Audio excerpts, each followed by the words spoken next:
Hey everyone, I'm Armando Verdugo at Airbagit. I'm here to talk about some product information as well as technical information on our products and how they work and get you some more information on how to install these products in your vehicles. Hey everyone, today we're here to talk about our coil replacement kits. What you get in a coil replacement kit is an airbag and some brackets. The idea of the coil replacement is that in your load control arm or in the back of your vehicle, you will have a factory steel coil, which is a static product that allows your suspension to cycle. When you do an air suspension, what you're going to do is remove the factory coil and you're going to install the brackets onto the airbag and you're going to fit it back in the same spot that the coil came out of.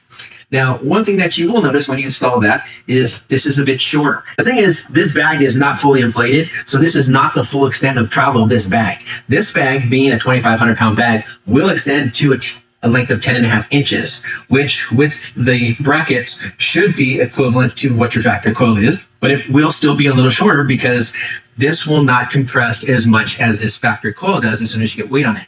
As soon as you put weight in this, you'll see that your factory coil just starts to collapse. And that's just the general idea of this is when you put weight into it, it's going to collapse. I'm not strong enough to collapse in something. I'm going to try it. So you may see when you do this install that this doesn't really match because it's a little bit shorter. Not to worry, we're expecting that this is going to relax, and when it's set in the vehicle, that you're only going to be at the height that the brackets are designed to be installed with. So if you're a little shorter than your factory coil, don't fret. This is the way it's supposed to work. So we're going to put it in the recess.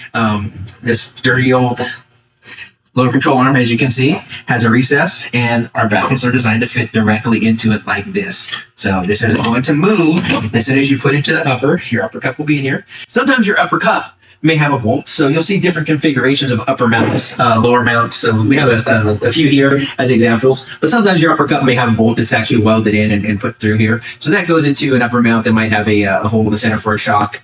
And when that happens, we'll have a bracket that goes in and locks in where it needs to be. But most of the time, it should just fit right in like this. Upper doesn't need to be welded in, doesn't need to be bolted in. It's just like this because we're expecting that this air is going to have air in it, and the bladder will be filled and it will be pushing up your suspension, and you will be releasing air to be able to drop it. Now, this is assuming that you have full weight in the vehicle. So on jack stands or on a lift, you're going to be at full droop. This thing will sit idle, it'll wiggle, it'll do whatever this does here. And not to worry about that. Let's get weight in the vehicle. Let's get a shock on there. Let's get a sway bar attached, and then let's drop it on the ground. Let's put some weight on it, and then let's cycle this, get a little air in this, and then watch what it does. So you'll see that this will go up and down on you, and this will compress down to about 3 inches and it'll expand out to 10.5 inches on a 2,500 bag. Other bags will be a little different, but you kind of get the idea of what we're dealing with here. In some applications, where you have a coil that is installed in your load control arm and it goes through the center of your coil, like this control arm here will have your brackets for your shock. When we replace this, you don't really have a place in the middle to go through for a shock. So we offer different coil relocate to attach your shocks outside of the center of the coil to load control arm. We weld on, bolt on, whatever the configuration is, depending on the vehicle, is what we sell. So you would essentially move your shock from being in the center to either outside or inside or where you might fit it. So all that's going to be a little fabrication, has to be done after the fact. But for the most part, this is a simple application and installation. It is as easy as bolting on your brackets, adding your air fitting, that's important, drop it in place, running your air line, pulls it all back together like it was when the factory coil was installed.